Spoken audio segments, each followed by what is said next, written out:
Well, I'm Vic Slaughter. I live here in Lebanon, 83 years old. I got the best wife in the world, Sybil. Oh Lord, I met Sybil years ago. She was a good friend of my sister. Well, my sister Honey thought she was a super gal and she wanted me to meet her. And she was a city girl and I was a country boy. And I think she knew that would be problems for her, so.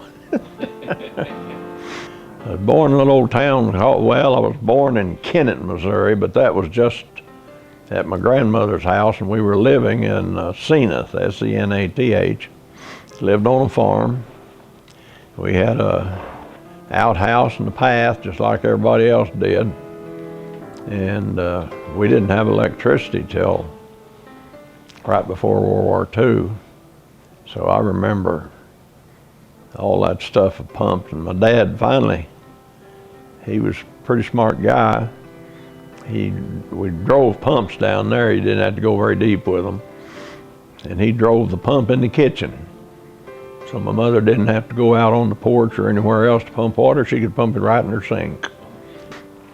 Well, we had what we called sand points. It was a sieve deal on the bottom of a pump pipe. And we could hit water at 8 feet easy.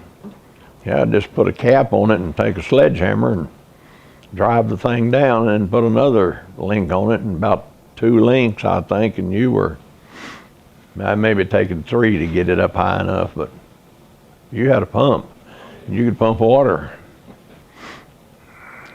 So the water wasn't too bad of a deal for us, but you had to heat it. Mother heated water in a kettle out in the yard and to wash clothes and stuff, and it was just like the old pioneers, just about. When I look back on it, I didn't realize how hard my mother worked. Now, my dad worked hard because he worked out in the fields, and we knew that. But my mother, she had to do all the washing, and she had to wash it in hot water that she heated out in the kettle, what we called a kettle, out in the yard. And then she had to cook 3 meals a day. She raised a garden, but we got kids to help, but before that, my dad helped some, but my mother primarily raised a garden. She had to wash all the sheets and everything for the bed clothing and everything, and keep house and do that. She just had to work hard.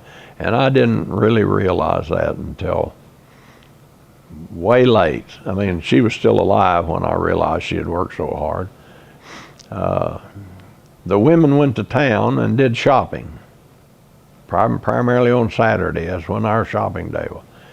Well, before I grew up completely, my dad did what little shopping they did. My mother didn't ever go to town to do that. And that was a complete switch. And, but she worked hard, bless her heart. She was pretty healthy. My dad was healthy till way late in life. And when we had cotton, and we had cotton all the time, he would spray with, I think it was a sulfur type deal to kill worms on it.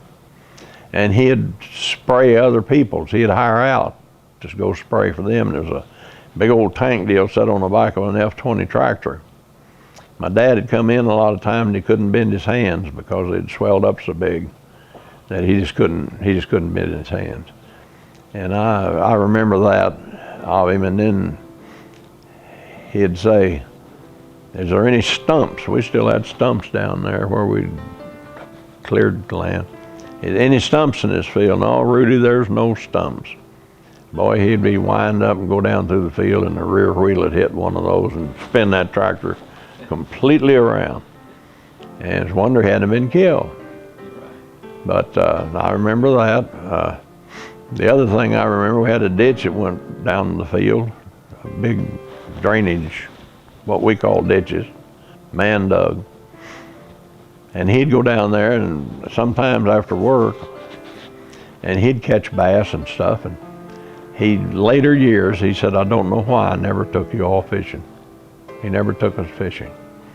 And I know that bothered him a little bit. And but then what we found out was we'd go down there and we'd drink the water out of the ditch and everything, but less than 13 miles up the creek, up the ditch, Kennett was dumping raw sewage in it.